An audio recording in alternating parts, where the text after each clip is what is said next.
Nuestro personaje de hoy fue uno de esos actores secundarios míticos e inolvidables de nuestro cine. Hizo también teatro, televisión, fue empresario teatral y fue un cómico incansable hasta el final de sus días. Es Antonio Garisa y, cómo no, tenía que ser de aquí.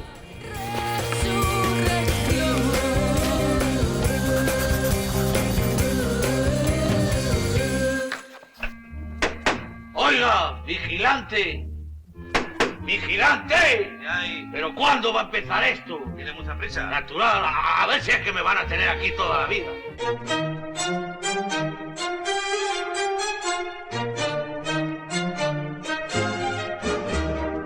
Antonio Garisa fue un hombre de teatro. Debutó con 18 años y estuvo casi hasta que falleció trabajando.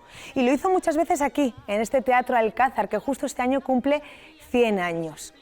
Es verdad que el eco de las risas que provocaba todavía resuenan aquí, entre estas butacas. Vamos a comenzar este viaje a la vida del actor zaragozano con su biógrafo oficial, Carlos Arévalo.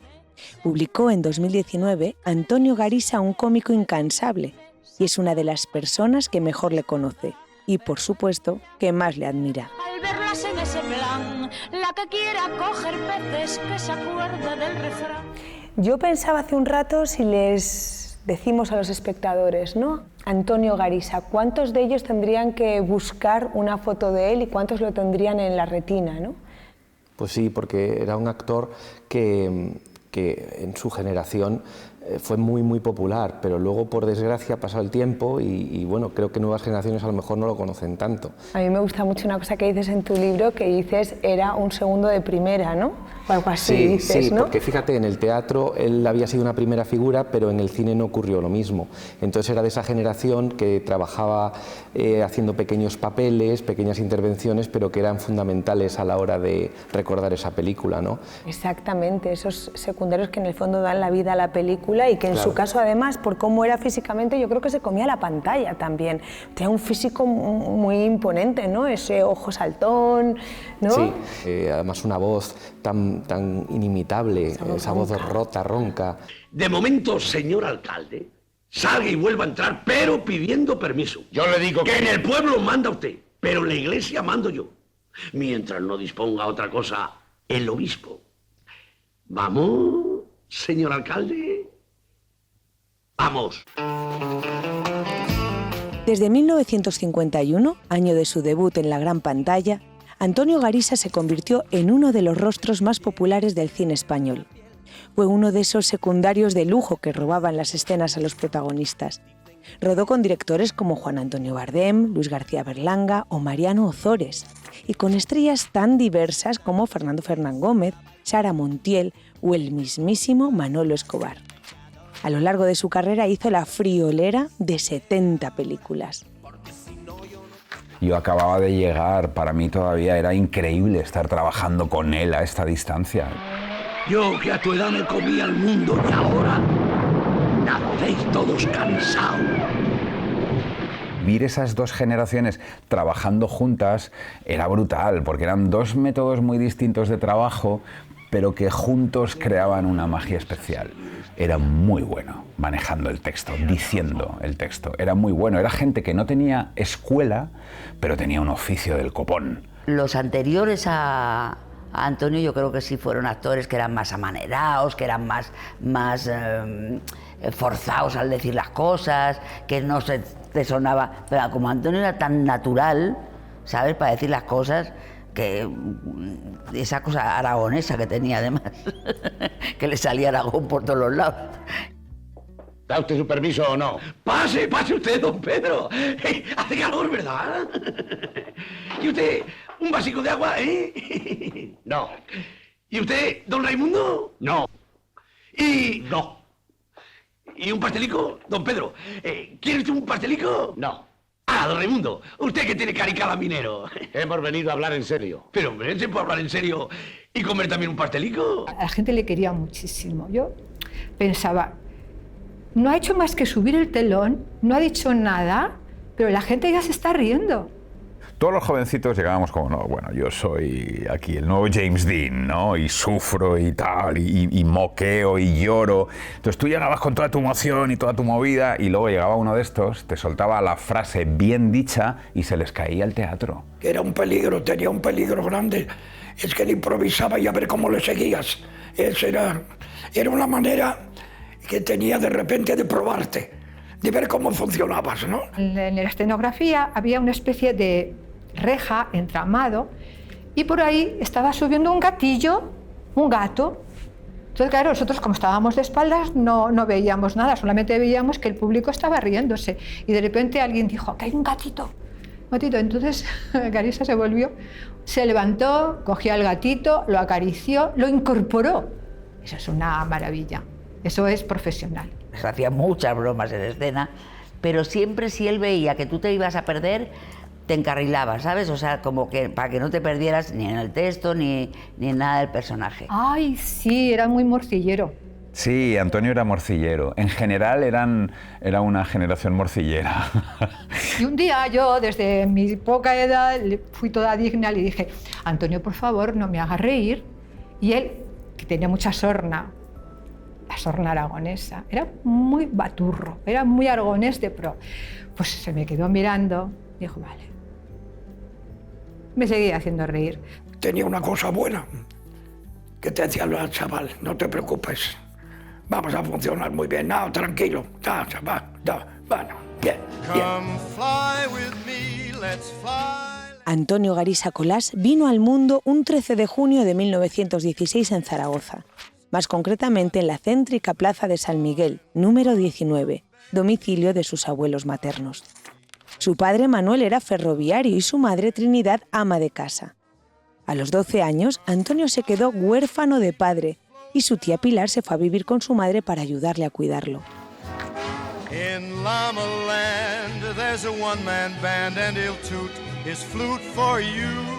Hemos quedado con su hija María José para conocer este lado mucho más íntimo del actor.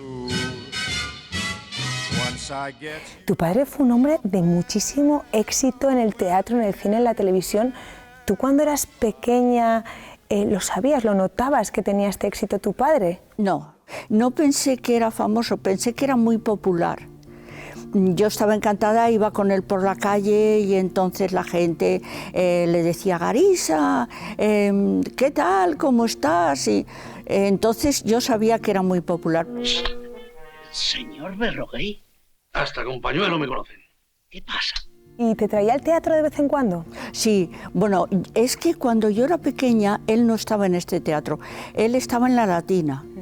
Entonces había unas matinales en la Latina para niños, entonces me llevaba allí, veía la obra de niños, siempre me compraba un muñeco o algo así para después me metía en un taxi con alguien y me mandaba a casa.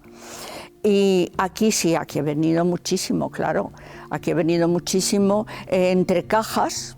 Claro, para ver la obra entre cajas. Y después también mucho como espectadora. Normalmente me metían en un palco. Sí. Porque los palcos tenían esa cosa de que podías salir sin molestar, ¿no? También. Claro. Por ejemplo, en la Latina, viendo una revista, que los niños no veían revista entonces. Claro. Entonces, los actores me hacían señas y cosas de esas, o sea.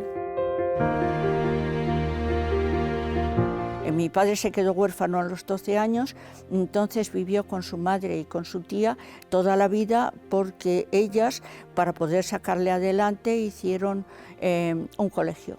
Eran maestras. Eran maestras ellas. Entonces hicieron un colegio pequeño para que mi padre pudiera estudiar, que él estudió en los Escolapios. En Zaragoza. En Zaragoza, claro, en Zaragoza, eran todos de Zaragoza, ¿no? Él descubre el teatro porque un amigo lo lleva cuando tiene unos 15 o 16 años y lo lleva a ver una comedia de los Álvarez Quintero, que entonces eran unos autores muy prolíficos y muy de moda, ¿no? Y a partir de ese momento decide y piensa que quiere dedicarse a eso. Y es cuando se matricula en el conservatorio y empieza pues a hacer declamación con José María Salvador. Ese fue su primer mentor, que fue un profesor de allí de Zaragoza, que fue el que le enseñó el arte de Thalía, ¿no? Entonces formaba unas obras de teatro y eran todos amateur. Entonces mi padre es cuando empezó a gustarle muchísimo el teatro y él le animó a que siguiera con el teatro. Mi abuela quería que que trabajara en la banca, porque era era fijo, era una profesión como Dios manda. Sí, una profesión fija. Pero entonces mi padre le dijo, mira, dame 2 años. Si no hago nada en 2 años, empiezo en la banca. Pero dame 2 años. Porque entonces, quería ser actor, lo tenía él quería clarísimo. ser actor como fuera. Y entonces mi abuela le dijo, vale. Amigo mío, tengo la corazonada de que aquí voy a dar el golpe de mi vida. Esto hay que celebrarlo, ¿eh? Invítame a comer. ¡Hombre, yo! Luego ya seguirían cuadros de aficionados más tiempo y ya despegaría su carrera. Claro, que estalla la guerra por el medio, claro, guerra civil que además le pilla a él en el bando nacional, sí.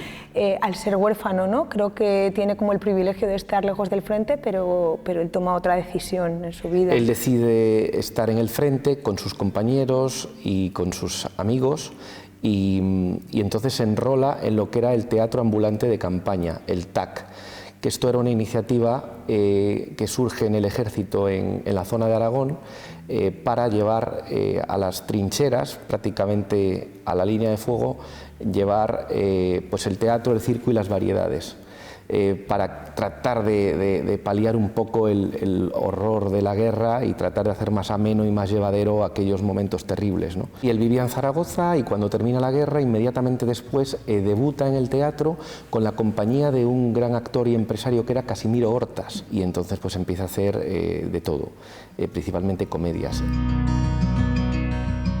Y conoce a su mujer en una de estas giras. Bueno, a su mujer la conoce en otra compañía porque él va pasando por varias. Antes las compañías generalmente estaban formadas por matrimonios, entonces se llamaban como el apellido de ella y después el apellido de él. Por ejemplo, era Basó Navarro. Entonces era María Basó y Nicolás Navarro. Él pasa por esa compañía. Luego va a otra compañía que se llamaba Martí Pierrá. Entonces, en este caso, allí entra María Luisa Amado, la que sería su esposa, si ahí se conocen en esta compañía.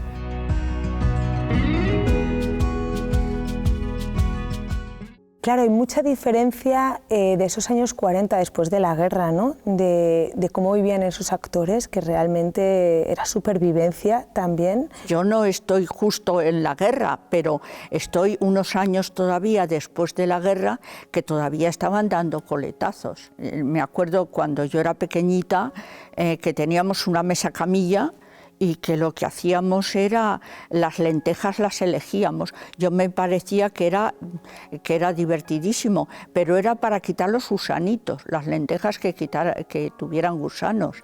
Claro. Y teníamos un gato que lo teníamos bajo 7 llaves para que no se lo comieran. Porque es que había hambre. Claro. Claro. Y entonces se mudó a Madrid. Naturalmente, que había que mandarlo a Madrid. ¿A Madrid? ¿Dónde?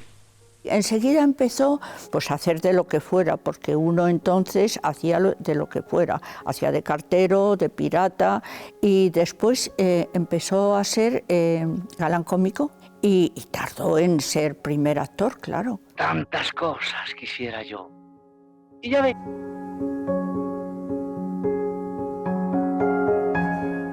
Tu madre también era actriz.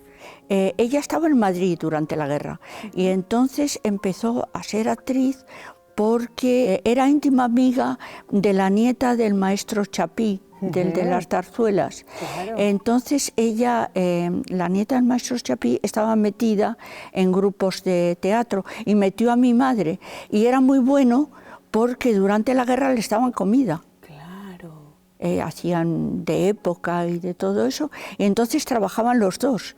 Se casaron y entonces nací yo. Y nací en Barcelona. ¿Y estaban allí de gira? Sí, estaban en una pensión. Yo nací en una pensión.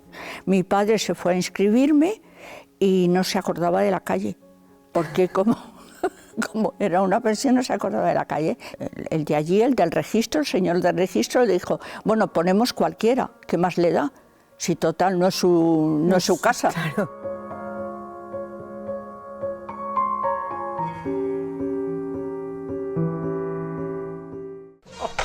Antonio Garisa llegó a ser uno de los actores más ricos de España gracias a su doble faceta de artista y empresario. Durante más de 2 décadas tuvo su propia compañía teatral, que le hizo ganar mucho dinero. Vamos a formar empresas. Yo seré el jefe. ¿Y por qué vas a ser tú el jefe? Porque soy el más viejo y además tengo gabán. Pues sí que es un gabán para presumir de gabán. Que un día se te va a saltar un botón y vas a matar a un guardia. Y él decía siempre, ¿no?, que el teatro te daba prestigio, el cine dinero y la televisión popularidad. Es verdad, era así. Y eso que a él el teatro le dio mucho dinero porque en los años 60 creó su compañía de comedias cómicas, como se llamaba entonces, y entonces las taquillas eran tremendas. Le fue muy bien como empresario y ahí siguió un poco como la carrera también de don Paco, ¿no?, Martínez Soria, que también trabajó con él, ¿no? Sí, trabajaron juntos en el año 45, tanto su esposa María Luisa Amado como Antonio Garisa entraron en la compañía de Martínez Soria y bueno, él lo admiraba mucho, ya era una figura, ya era un referente en el panorama teatral y entonces le dio muchísimo prestigio trabajar en aquella compañía.